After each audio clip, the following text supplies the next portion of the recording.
내 인생은 완벽했습니다. 아니, 완벽해 보였습니다. 적어도 그 여자의 정체를 알기 전까지는 말이죠. 만약 시간을 돌릴 수만 있다면 내 목숨을 내놓는 한이 있더라도 이 결혼 뜯어말렸을 겁니다. 내 아들이 그 여자 손을 잡는 순간 그 자리에서 미친 사람처럼 소리라도 질렀을 겁니다. 도망치라고. 저 여자는 사람이 아니라고. 저 여자의 핏줄에는 짐승보다 못한 더러운 피가 흐르고 있다고 말입니다. 저의 앞으로의 사연이 궁금하시다면 좋아요와 구독 부탁드립니다. 안녕하세요. 저는 평생 교직에 몸담았다가 은퇴하고 이제 막 손자 재롱이나 보며 편안한 노후를 꿈꾸던 평범한 할미입니다. 남들 다 겪는 고부 갈등. 그런 건 남의 집 불구경인 줄만 알았어요. 왜냐고요? 우리 며느리는 정말이지 흠잡을 데가 없었으니까요. 네, 정말 끔찍하게도 완벽했습니다. 불과 지난달이었네요. 분당에서 꽤 알아준다는 호텔 연회장을 빌려 우리 손자 도연이의 돌잔치를 치렀습니다. 샹들리에 불빛이 쏟아지고 하객들 웃음소리가 끊이질 않았죠. 그 화려한 조명 아래서 가장 빛났던 건 주인공인 손자도 돈을 뗀 우리 부부도 아니었습니다. 바로 우리 며느리 지은이었죠. 연한 옥색 치마에 은박이 박힌 당의를 입고 서 있는데 어찌나 고운지 지나가던 호텔 직원들도 쳐다볼 정도였습니다. 제 친구들은 또 어떻고요? 입이 마르고 닳도록 칭찬을 해대는데 솔직히 시어머니로서 어깨가 으쓱하더군요. 어머, 명자쌤은 무슨 복을 타고 나서 저런 며느리를 봤대? 그러게 말이야. 아들은 순둥이인데 며느리는 완전 여우네, 여우. 사람 홀리는 여우. 미국 명문대 나왔다며? 집안도 빵빵하다면서 시댁에는 또 얼마나 잘해? 친구들의 질투 섞인 부러움. 그게 싫지 않았습니다. 아니, 즐겼습니다. 사실 우리 아들 민호 착하기만 했지 뭐 하나 특출난 거 없는 평범한 회사원입니다. 그런데 며느리는 달랐어요. 미국에서 중고등학교 다 나오고 이름만 대면 알만한 주립대에서 디자인을 전공했답니다. 학벌 좋지 인물 좋지 거기다 말은 또 얼마나 예쁘게 하는지. 요즘 젊은 애들 시댁이라고 하면 치를 떤다면서요. 명절에 얼굴 한번 비추는 것도 유세 떤다고 하던데 우리 며느리는 달랐습니다. 주말이면 꼬박꼬박 찾아와서 제 말벗이 되어주었고 철마다 영양제며 옷이며 바리바리 챙겨 보냈습니다. 어머니 이 스카프 색깔 너무 잘 받으신다. 역시 어머니 피부가 고우셔서 그래요. 아버님 이번에 골프채 바꾸셨다면서요? 제가 잘은 모르지만 이게 좋다고 해서 직구로 샀어요. 어쩜 그렇게 싹싹한지. 남편이랑 저는 밤마다 누워서 그런 얘기를 했습니다. 우리가 전생에 나라를 구했나 보다. 아니면 조상님 묘자리를 잘 써서 저런 복덩이가 굴러들어왔나 보다 하고요. 며느리가 들어오고 집안 분위기가 확 살았거든요. 무뚝뚝하던 아들도 싱글벙글 웃고 다니고 집안 곳곳에 며느리의 센스가 묻어났죠. 게다가 결혼 3년 만에 떡두꺼비 같은 손자까지 안겨줬으니 제 눈에 며느리가 얼마나 예뻤겠습니까? 그 아이가 밟고 지나간 자리에는 꽃향기만 나는 것 같았습니다. 그런데 말이죠. 여러분. 지나고 보니 이상한 점이 한두 가지가 아니었습니다. 사람이 너무 완벽하면 그건 가짜라던데. 저는 그 화려한 포장에 눈이 멀어서 포장지 안에서 썩어 문드러지고 있는 진실을 보지 못했습니다. 가장 이상했던 건 사돈댁의 부재였습니다. 결혼식 때도 그랬어요. 미국에 계신다던 사돈 어른들. 건강이 좋지 않아서 사업이 너무 바빠서 비행기 공포증이 있어서 온갖 핑계로 결혼식에 참석하지 않았습니다. 대신 축의금을 두둑하게 보내오셨죠. 그때는 그냥 그런가 보다 했습니다. 이민 가서 산지 오래됐으니 한국 들어오기가 쉽지 않겠거니 오히려 시집살이 시킬 시댁 입장에서는 친정이 멀리 있고 왕래가 없으면 더 편한 거 아니냐며 스스로를 합리화했습니다. 며느리도 자기 집안 얘기를 거의 안 했어요. 그저 부모님이 미국 서부에서 크게 마트를 하신다. 어릴 때부터 유학 생활을 해서 부모님과는 좀 대면대면하다. 이 정도가 전부였습니다. 가끔 제가 물어보긴 했죠. 지은아, 그래도 애 낳고 몸조리 할 때는 친정엄마가 최고인데 어머니 안 오셔도 되겠니? 그럴 때면 며느리는 쓸쓸하게 웃으며 이렇게 말했습니다. 어머니, 저는 어머니가 친정엄마 같아요. 엄마는 저 어릴 때부터 일하시느라 바쁘셔서 저한테 신경도 못 쓰셨거든요. 저는 어머님이 해주시는 미역국이 제일 맛있어요. 그 말에 제 가슴이 찡했습니다. 어린 나이에 타국에서 얼마나 외로웠을까. 부모 사랑 못 받고 자라서 시어머니 나한테 이렇게 의지하는구나. 내가 더 잘해줘야지. 내가 친정엄마 노릇까지 해줘야지. 그렇게 다짐하고 또 다짐했습니다. 바보같이. 천치같이 말입니다. 그게 다 연기였는데, 동정심을 유발해서 자신의 더러운 과거를 덮으려는 치밀한 계산이었는데, 저는 그것도 모르고 그 아이 손을 꼭 잡으며, 그래, 이제 내가 내 엄마가 서러워 마라. 이딴 소리나 짓거리고 있었으니, 지금 생각하면 제 입을 꿰매버리고 싶습니다. 돌잔치가 끝나고 며칠 뒤였습니다. 아들은 회사에 가고 며느리는 친구들을 만난다며 잠시 나갔을 때였어요. 저는 며느리 집에서 손자를 봐주고 있었습니다. 곤히 잠든 손자의 얼굴을 보는데 문득 그런 생각이 들더군요. 참, 눈매가 제 엄마를 쏙 빼닮았네. 그때까지만 해도 그 말이 칭찬이었습니다. 하지만 지금은 그 눈매만 봐도 소름이 끼칩니다. 그때였습니다.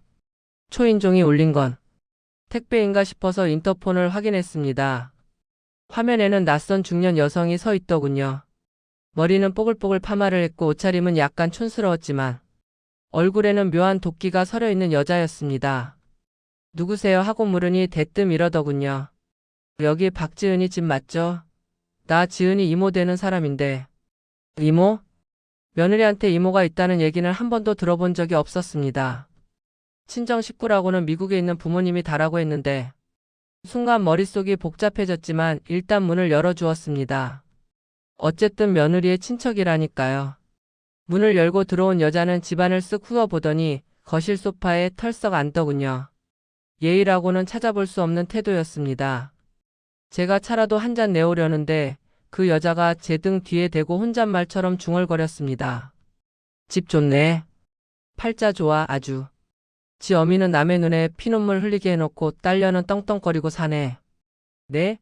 방금 뭐라고 하셨어요? 제가 놀라서 뒤를 돌아보자 여자는 묘한 웃음을 흘리며 저를 빤히 쳐다봤습니다. 그 눈빛이 마치 먹잇감을 앞에 둔 뱀 같았습니다. 그리고 이어진 말은 제 평온했던 인생을 송두리째 박살 내기에 충분했습니다. 아니요, 사돈어른. 궁금해서요. 우리 지은이 시집 올 때 얘기 안 했나 봐. 하긴. 그 쪽팔린 얘기를 어떻게 지 입으로 하겠어. 사람이 양심이 있으면 무덤까지 가져가고 싶겠지. 심장이 쿵 하고 내려앉았습니다. 손끝이 차가워지고 등줄기에 식은땀이 흘렀습니다. 직감적으로 알 수 있었습니다.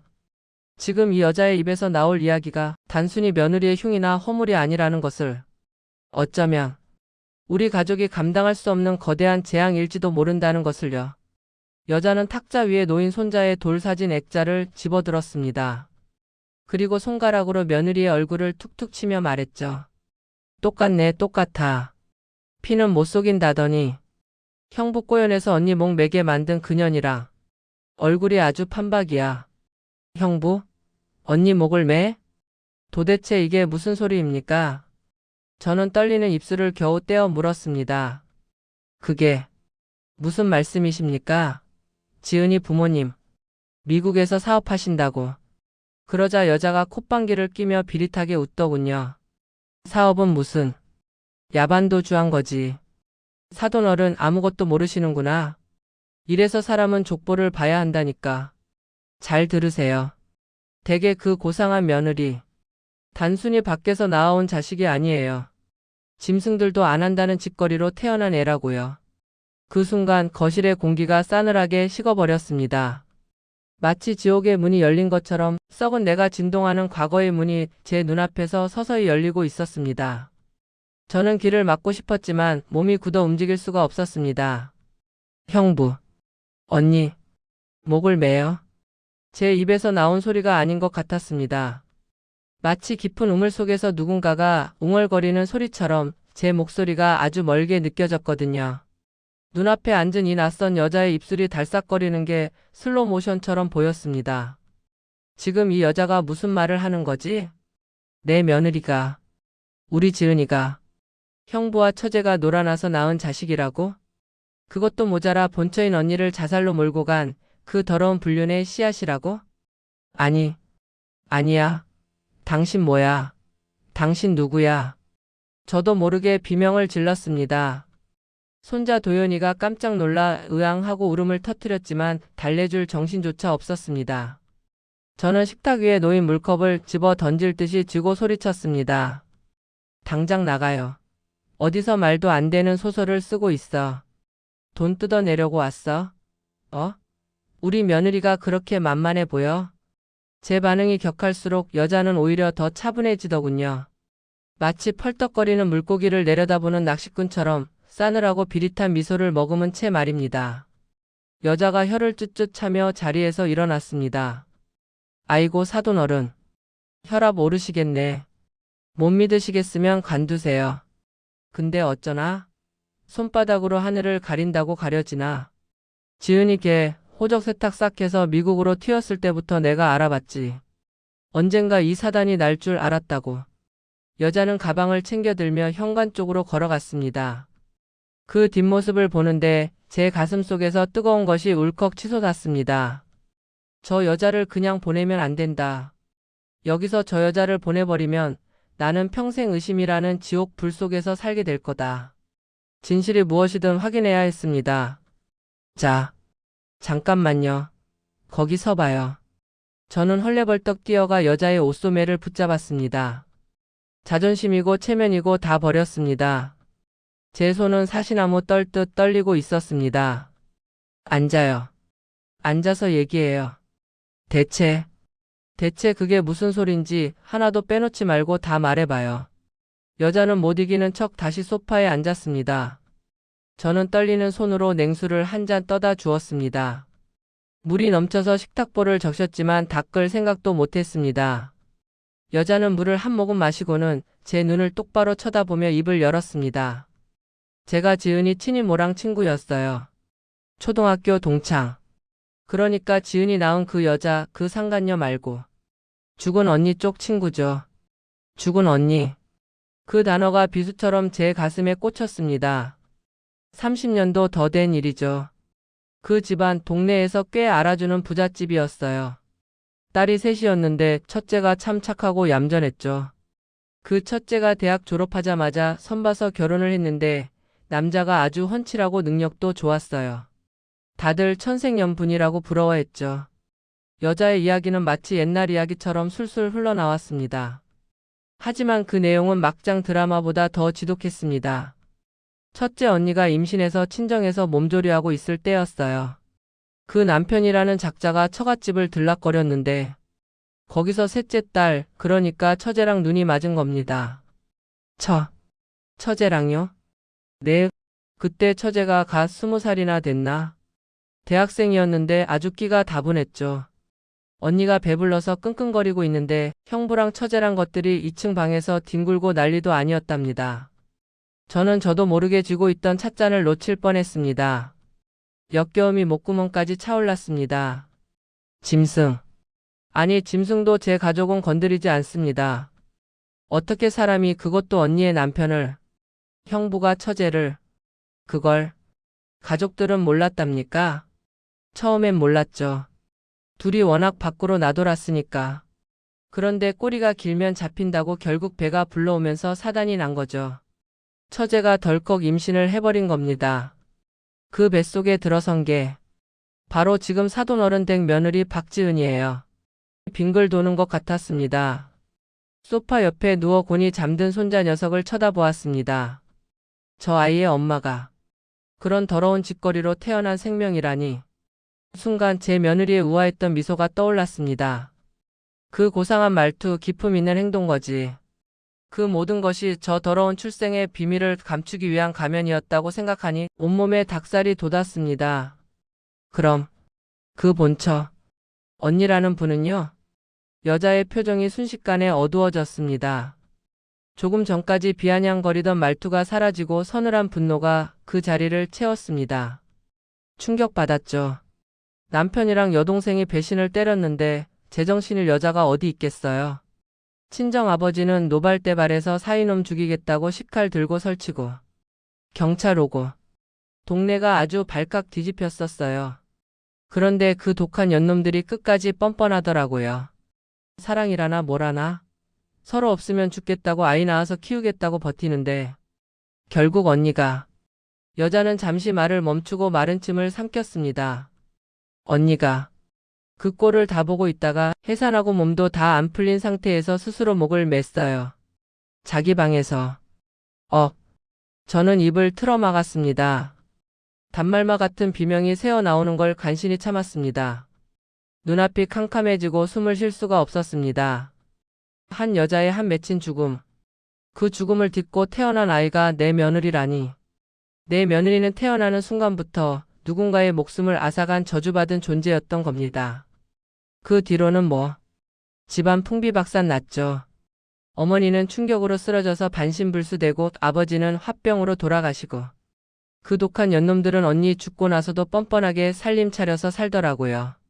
그러다 남편 놈도 몇 년 못 가서 교통사고로 죽고 그 셋째 딸년 지은이 친엄마라는 여자가 애 데리고 미국으로 튄 거예요. 한국에서는 얼굴 들고 못 사니까. 여자의 이야기가 끝났을 때 저는 넋이 나간 사람처럼 멍하니 앉아 있었습니다. 이건 꿈이어야 했습니다. 제발 꿈이라고 해줘. 눈을 뜨면 아침이고 며느리가 웃으면서 어머니 안녕히 주무셨어요 하고 인사하는 그런 평범한 아침이어야 해. 하지만 식탁 위에 엎질러진 물은 차갑게 식어가고 있었고 여자의 날선 목소리는 귓가에 쟁쟁하게 울리고 있었습니다. 사돈 어른, 억울하시죠? 근데 제일 불쌍한 건 죽은 언니예요. 그리고 아무것도 모르고 저런 여자랑 사는 댁의 아드님이고요. 아들, 내 아들 민호. 그 착하고 순에 빠진 녀석이 이 사실을 알게 된다면, 아니 며느리는 아들에게 이 사실을 말했을까? 설마 알고도 결혼했을 리는 없습니다. 우리 민호는 그런 아이가 아닙니다. 그렇다면 며느리는 남편까지 완벽하게 속인 겁니다. 저를 속이고 제 아들을 속이고 이 집안 전체를 기만하고 농락한 겁니다. 그때였습니다. 현관문이 열리는 소리가 들렸습니다. 저와 여자는 동시에 현관 쪽을 쳐다봤습니다. 밝고 경쾌한 목소리가 집 안으로 흘러들어왔습니다. 어머니, 저 왔어요. 오는 길에 백화점 들러서 어머니 좋아하시는 몽블랑 사왔는데. 손님 오셨어요? 며느리였습니다. 양손에 쇼핑백을 가득 든 채 화사한 얼굴로 들어오는 지은이. 그 얼굴을 보는 순간 저는 숨이 턱 막혔습니다. 조금 전까지만 해도 천사처럼 보였던 그 얼굴이 이제는 끔찍한 괴물의 가면처럼 보였습니다. 여자가 자리에서 벌떡 일어났습니다. 그리고 당황한 며느리의 얼굴을 보며 입꼬리를 비릿하게 올렸습니다. 오랜만이다. 지은아. 나 기억하니? 내 이모 친구다. 며느리의 눈동자가 심하게 흔들렸습니다. 손에 들고 있던 쇼핑백이 바스락거리는 소리를 냈습니다. 그 찰나의 순간 저는 보았습니다. 며느리의 얼굴에서 핏기가 싹 가시고 공포로 질려가는 그 표정을. 아, 사실이었구나. 저 여자의 말이 하나도 틀린 게 없었구나. 제 가슴 속에서 무언가가 와르르 무너져 내리는 소리가 들렸습니다. 그것은 며느리에 대한 믿음이었고 제 노후의 행복이었으며 우리 가족의 평화였습니다. 이제 지옥의 문은 활짝 열렸습니다. 바닥에 떨어진 쇼핑백에서 굴러나온 건 제가 평소에 좋아하던 빵집의 케이크 상자였습니다. 저걸 사기 위해 줄을 섰을 며느리, 시어머니 챙기겠다고 웃으며 계산했을 며느리. 하지만 제 눈에는 그 케이크 상자가 마치 시한폭탄처럼 보였습니다. 지은아, 너 이 아줌마 알아? 제 목소리는 모기 소리처럼 기어 들어갔습니다. 제발 모른다고 해라. 미친 사람 취급하며 경찰을 부르겠다고 소리쳐라. 그럼 내가 내 편 들어서 이 여자를 내쫓아 줄게. 속으로는 그렇게 비는 심정이었습니다. 하지만 지은이의 얼굴은 백지장처럼 하얗게 질려 있었습니다. 입술은 파르르 떨리고 있었고 눈동자는 갈 곳을 잃은 채 허공을 헤매고 있었죠. 그 표정이 모든 것을 말해주고 있었습니다. 어머니, 그게... 어머 지은아, 왜 이렇게 놀라니? 반가워서 그래? 내 엄마랑 나랑 그렇게 친했는데 인사는 해야지. 소파에 앉아있던 여자가 빈정거리며 다가갔습니다. 지은이는 뒷걸음질 쳤습니다. 마치 귀신이라도 본 사람처럼 공포에 질린 눈빛이었습니다. 어떻게, 아줌마가 어떻게 여기를, 어떻게긴. 죄짓고는 못 산다는 말 내 엄마한테 못 들었니? 미국으로 도망가서 세탁하면 끝날 줄 알았어. 내가 한국 들어와서 그것도 이렇게 번듯한 집안 아들과 결혼했다는 소문 듣고 내 피가 거꾸로 솟더라. 여자의 목소리가 점점 높아졌습니다. 거실에 팽팽하게 당겨진 활시위가 금방이라도 끊어질 것만 같았습니다. 저는 더 이상 참을 수가 없어서 소리를 질렀습니다. 그만. 다들 그 입 다물어요. 숨이 턱 끝까지 차올랐습니다. 가슴이 방망이질 쳐서 금방이라도 터질 것 같았지만 저는 떨리는 다리에 힘을 주어 일어섰습니다. 그리고 며느리 앞으로 다가갔습니다. 제 아들의 아내, 내 손자의 엄마, 내가 딸처럼 아꼈던 아이. 지은아, 내 눈 보고 말해. 이 여자 말이 사실이니? 내가 형부랑 처제가 불륜해서 낳은 아이라는 거. 그래서 본처인 이모가 목숨을 끊었다는 거. 그거 다 사실이야? 지은이는 고개를 푹 숙였습니다. 아무 말도 하지 못하고 어깨만 들썩였습니다. 그 침묵이 제 심장에 대못을 박았습니다. 대답해. 사실이냐고 묻잖아. 제 고함에 지은이가 털썩 무릎을 꿇었습니다. 그리고 제 바짓단을 붙잡고 흐느끼기 시작했습니다. 어머니, 잘못했어요. 제가 다 설명할게요. 설명? 무슨 설명? 내가 불륜으로 태어난 게 아니라고 변명할 거야? 아니면 내 엄마가 언니 남편 뺏은 게 사랑이었다고 포장할 거야? 그때 팔짱을 끼고 있던 여자가 코웃음을 치며 끼어들었습니다. 사돈 어른 설명 들을 것도 없어요. 제가 그날 그 현장에 있었으니까요. 언니 장례식장. 거기가 어땠는지 아세요? 곡소리 대신 욕설이 난무했어요.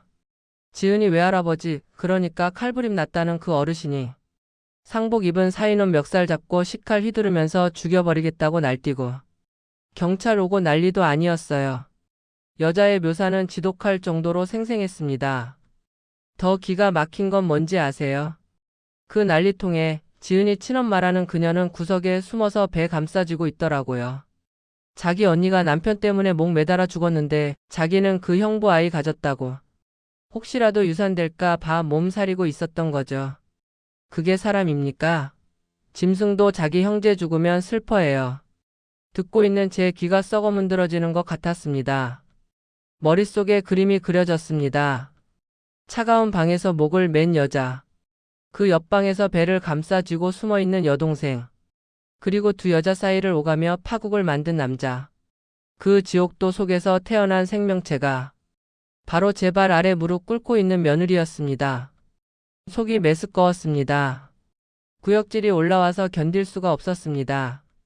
단순히 부모가 이혼했거나 가난했거나 배운 게 없었다면 제가 이렇게까지 충격받진 않았을 겁니다. 하지만 이건 인륜의 문제입니다. 사람으로서 지켜야 할 최소한의 도덕이 무너진 근친상간이나 다름없는 더러운 관계. 그 피가 내 며느리의 혈관에 흐르고 있다는 사실이 저를 미치게 만들었습니다. 저는 며느리의 손을 매몰차게 뿌리쳤습니다. 이거나 더러운 손으로 내 몸 건드리지 마. 어머니, 제발요. 저는 선택할 수 없었잖아요. 제가 태어나고 싶어서 태어난 건 아니잖아요. 지은이가 울부짖으며 말했습니다. 맞는 말입니다. 자식에게 무슨 죄가 있겠습니까? 하지만 그건 제 이성이 하는 말일 뿐 제 감정은 용납이 되지 않았습니다. 그래. 넌 죄가 없을 수도 있어. 태어난 건 내 죄가 아니니까. 하지만 저는 떨리는 손가락으로 며느리를 가리켰습니다. 우리를 속인 건 내 죄야. 결혼 전에 말했어야지. 내가 어떤 가정사에서 태어났는지, 내 부모가 어떤 사람들인지. 내가 만약 이 사실을 말했더라면 내가 너를 내 며느리로 받아들였을 것 같니? 우리 집안에 먹칠을 해도 유분수지 어디 감히 그런 썩은 뿌리를 숨기고 들어와. 배신감. 그건 단순한 분노를 넘어선 공포였습니다. 이 아이는 지난 5년 동안 완벽하게 연기했습니다. 친정이 멀어서 왕래가 없는 척, 사랑받고 자란 막내딸인 척. 그 소름 끼치는 이중성이 무서웠습니다. 여자가 혀를 차며 자리에서 일어났습니다. 할 말을 다 했다는 듯 홀가분한 표정이었습니다. 이제 속이 좀 시원하네. 지은아, 너 앞으로 착하게 살아라.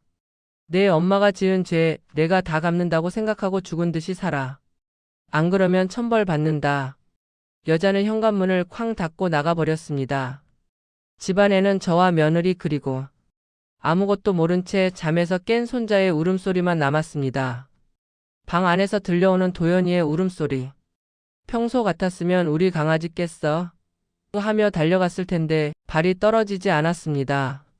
저 아이에게도 그 피가 섞여 있습니다. 형부와 처제의 불륜으로 섞인 그 더러운 피가 내 아들의 피와 섞여 내 손자의 몸에 흐르고 있다는 사실이 갑자기 손자가 남처럼 아니 괴물처럼 느껴지게 만들었습니다. 어머니, 흑흑, 제발 민호 씨한테는 남편한테는 말하지 말아주세요. 지은이가 다시 제 다리를 붙잡고 애원했습니다. 민호 씨 알면 우리 가정 깨져요. 어머니 손자 도연이 아빠 없는 애로 만드실 거예요. 저 정말 죽은 듯이 살게요. 시키는 거 다 할게요. 제발 남편한테만은 비밀로 해주세요. 비밀로 해달라? 가정을 지키기 위해서? 정말 기가 막혀서 웃음이 나오더군요. 너 정말 무서운 아이구나. 지금 이 상황에서 내 아내가 걱정되니? 내 거짓말이 들통나서 쫓겨날까봐 그게 무서운 거니? 저는 며느리를 내려다보며 차갑게 말했습니다. 이미 제 마음속에서 며느리에 대한 사랑은 싸늘하게 식어 제가 되어버렸습니다. 난 자신이 없다. 내 얼굴을 보며 밥을 먹고 내가 주는 차를 마시고 웃으며 이야기할 자신이 없어. 내 얼굴 뒤에 숨어있는 그 짐승 같은 남녀의 얼굴이 겹쳐 보여서 난 너랑 한 공간에 있는 것조차 숨이 막힌다. 저는 비틀거리며 안방으로 들어갔습니다. 등 뒤에서 어머니, 어머니 하고 부르는 며느리의 절규가 들렸지만 돌아보지 않았습니다. 문을 잠그고 침대에 쓰러지듯 누웠습니다. 천장이 빙글빙글 돌았습니다. 망치로 뒤통수를 얻어맞은 것처럼 머리가 지끈거렸습니다. 이제 어떻게 해야 합니까? 퇴근하고 돌아올 아들에게 이 끔찍한 사실을 알려야 할까요? 아니면 며느리의 말대로 손자를 위해 평생 이 더러운 비밀을 가슴에 묻고 살아야 할까요? 창밖에는 어둠이 내리고 있었고 제 인생에도 칠흑 같은 어둠이 깔리기 시작했습니다. 행복했던 우리 집은 이제 지옥이 되었습니다.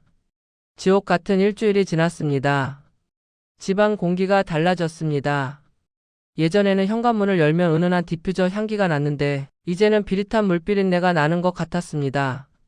그 아이, 며느리가 숨쉬고 있는 공간이라는 것만으로도 집안 전체가 오염된 것 같은 기분. 이런 생각을 하는 제가 미친 건가요? 아니면 이게 정상인가요? 아무것도 모르는 아들 민호는 평소처럼 출근하고 퇴근합니다. 하지만 집안에 들어서면 느껴지는 그 서늘한 냉기를 녀석도 감지했겠죠. 저는 며느리와 눈도 마주치지 않았습니다. 밥상을 차려줘도 먹지 않았고 말을 걸어도 대꾸하지 않았습니다. 그 아이가 어머니하고 부르면 마치 뱀이 제 발목을 쓱 하고 감는 것 같아 소름이 끼쳤으니까요. 어제 저녁이었습니다. 퇴근한 아들과 며느리 그리고 저 셋이서 저녁 식탁에 앉았습니다. 정막이 흘렀습니다. 아들은 눈치를 보며 밥을 깨작거렸고 며느리는 고개를 푹 숙인 채 국만 떠먹고 있었습니다.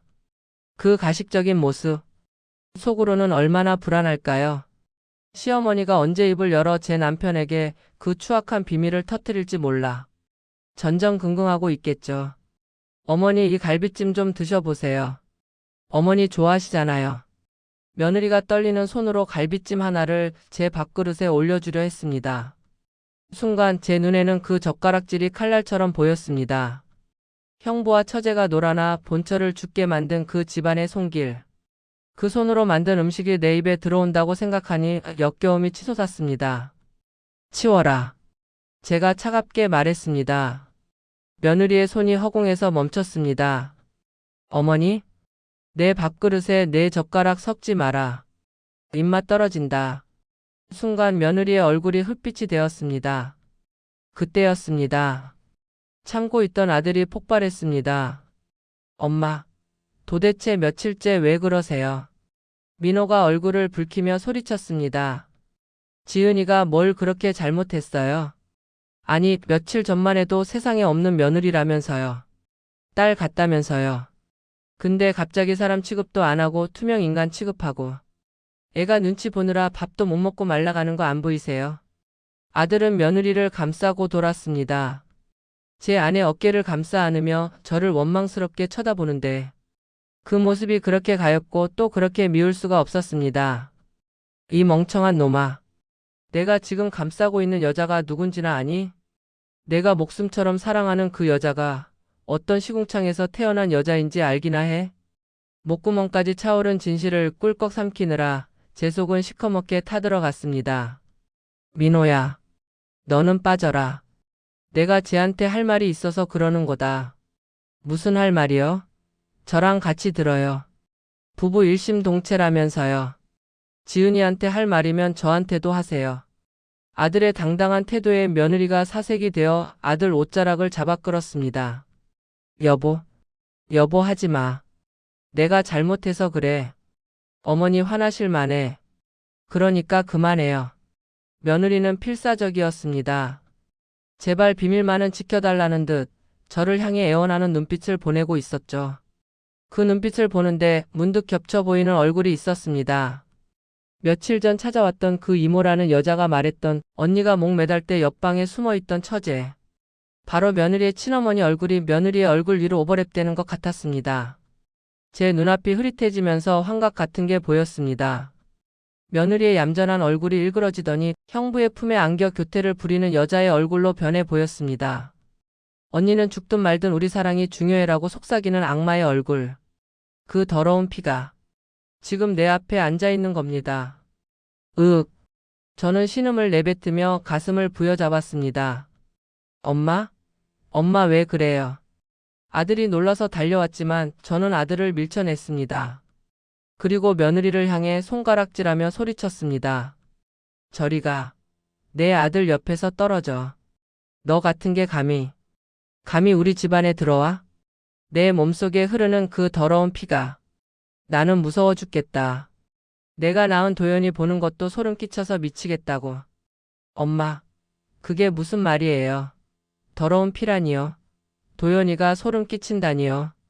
아들은 제 말이 단순히 노망난 노인의 헛소리라고 생각하는 듯 했습니다. 하지만 며느리는 알죠. 제가 내뱉는 저주가 무슨 뜻인지. 지은이는 바들바들 떨며 식탁 아래로 무너져 내렸습니다. 어머니, 잘못했어요. 제발요. 울며 비는 며느리 영문을 몰라 날뛰는 아들. 식탁 위는 아수라장이 되었습니다. 저는 그 지옥 같은 풍경을 보며 생각했습니다. 이게 끝이 아니구나. 이건 시작일 뿐이구나. 평생 이 비밀을 안고 산다면 나는 매일매일 이 식탁에서 체할 것이고 매일 밤 악몽을 꿀 것이고 결국 내 아들마저 불행의 구렁텅이로 몰아넣겠구나. 저는 결단을 내려야 했습니다. 아들이 저렇게 제 아내를 끔찍이 아끼는데 사실을 말하면 아들은 어떻게 될까요? 충격에 기절할까요? 아니면 배신감에 치를 떨며 이혼할까요? 혹시라도 그래도 내 여자야, 내 아이 엄마야라며 저를 등지면 어떡합니까? 저는 그게 제일 무서웠습니다. 저 여우 같은 것이 이미 아들의 혼을 다 빼놔서 천륜을 어긴 그따위 과거쯤은 덮어주자고 나올까봐. 그게 두려웠습니다. 그날 밤 저는 잠 한숨 못 자고 거실에 나와 앉아 있었습니다. 새벽 3시. 온 집안이 죽은 듯 고요한 시간. 방문이 열리고 며느리가 나왔습니다. 퉁퉁 부은 눈으로 제 앞에 와서 무릎을 꿇더군요. 어머니, 민호 씨랑 이혼할게요. 예상치 못한 말이었습니다. 비밀로 해달라 빌 줄 알았는데 이혼이라니. 뭐라고? 제가 나갈게요.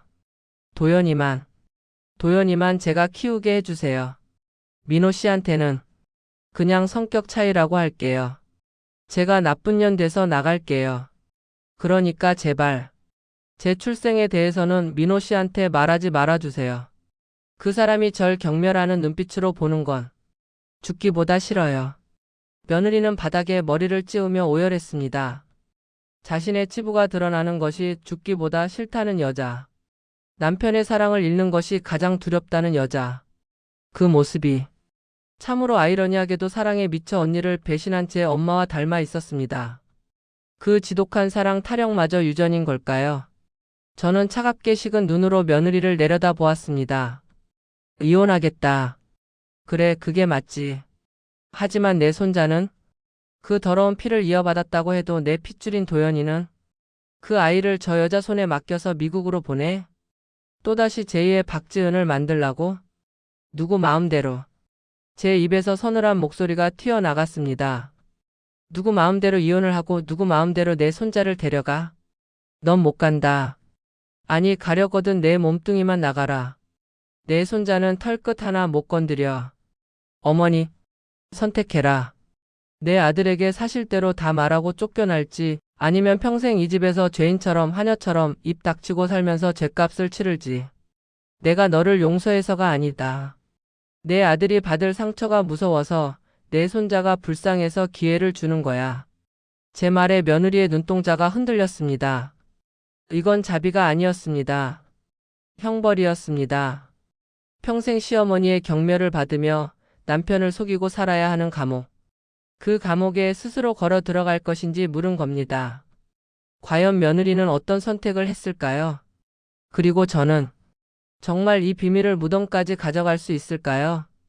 이미 금이 가버린 우리 가족이라는 그릇은 이제 조각조각 깨질 일만 남은 것 같습니다.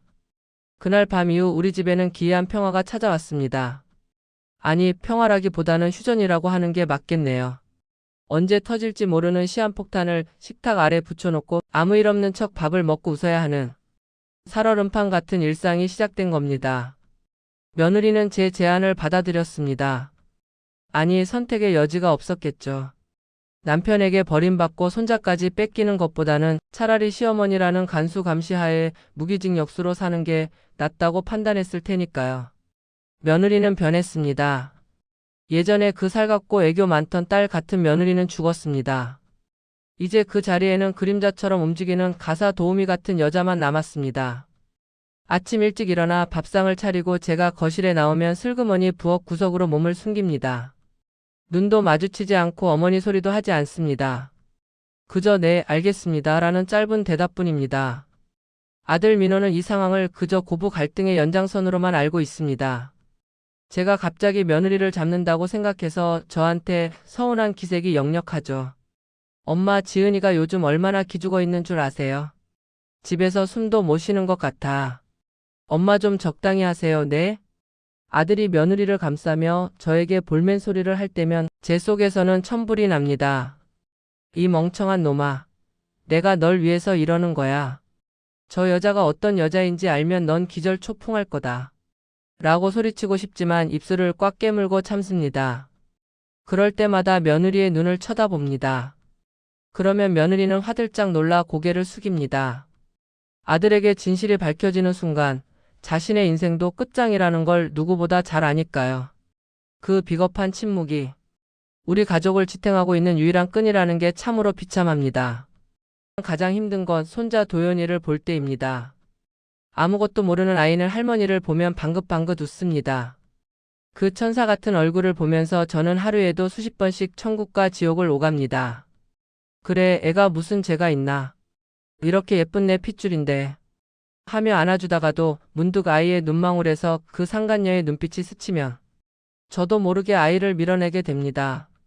형부와 처제의 불륜, 자살, 칼부림. 그 끔찍한 유전자가 이 아이의 몸속 어딘가에 숨어 있다가 언젠가 발현되지 않을까 하는 공포심. 이건 겪어보지 않은 사람은 절대 모를 겁니다. 어머니, 도연이 이유식 먹였어요. 며느리가 죄인처럼 고개를 숙이고 말합니다. 저는 싸늘하게 대꾸하죠. 그래, 들어가 봐라. 내 눈에 띄지 말고. 그러면 며느리는 도망치듯 방으로 들어갑니다. 닫힌 방문을 보며 저는 혼자 중얼거립니다. 그래, 평생 그렇게 살아라.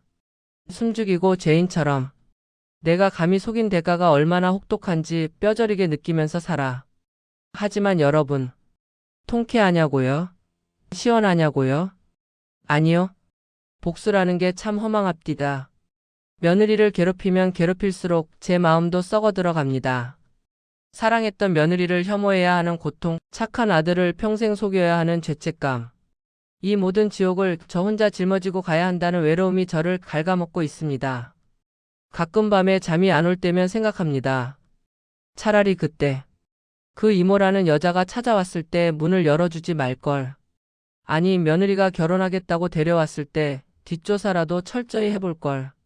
아니면 지금이라도 다 터뜨리고 판을 엎어버릴까? 하지만 거실에 걸려있는 가족 사진을 보면 그럴 용기가 사라집니다. 사진 속에서 환하게 웃고 있는 내 아들 민호. 저 아이의 행복을 깨뜨릴 권리가 나에게 있는가? 비록 거짓 위에 세워진 모래성 같은 행복이라 할지라도 아들이 모르고만 있다면 그것도 행복이지 않을까? 부모라는 게 뭔가요? 자식 눈에서 피눈물 나는 꼴 보느니 내 가슴에 대못 박는 게 낫지 않습니까? 그래서 저는 침묵을 선택했습니다. 적어도 지금은요. 이 비밀은 제 무덤까지 가져갈 작정입니다. 며느리도 알 겁니다. 제가 입을 여는 순간 공멸이라는 걸. 그래서 우리는 서로의 목을 조르는 끈을 쥔 채 아슬아슬한 줄타기를 하며 살아갈 겁니다. 어제도 오늘도 그리고 내일도요. 자, 이제 제 이야기는 여기까지입니다. 어떠신가요? 드라마보다 더 드라마 같은, 막장보다 더 지독한 제 현실이. 누군가는 저더러 독하다고 욕할지도 모르겠습니다. 며느리도 피해자인데 왜 그렇게까지 하냐고요. 또 누군가는 당장 이혼시키라고 소리칠지도 모르겠습니다. 어떻게 그런 근본 없는 집안 핏줄을 키우냐고요. 여러분이라면 어떻게 하시겠습니까? 정말 제가 아들을 위해 입을 다문 것이 잘한 일일까요? 아니면 늦었지만 지금이라도 도려내는 게 맞을까요? 답답한 마음에 허공에 대고 물어보지만 돌아오는 건 메아리뿐이네요. 혹시 저와 비슷한 경험이 있으시거나 인생의 지혜를 나눠주실 분이 계신다면 댓글로 한마디만 해주세요. 이 늙은이 가슴이 답답해서 숨을 쉴 수가 없습니다. 그저 내 아들 민호가 상처받지 않기만을 빌며 오늘도 저는 가면을 쓰고 며느리가 차려준 밥상을 받습니다. 들어주셔서 감사합니다.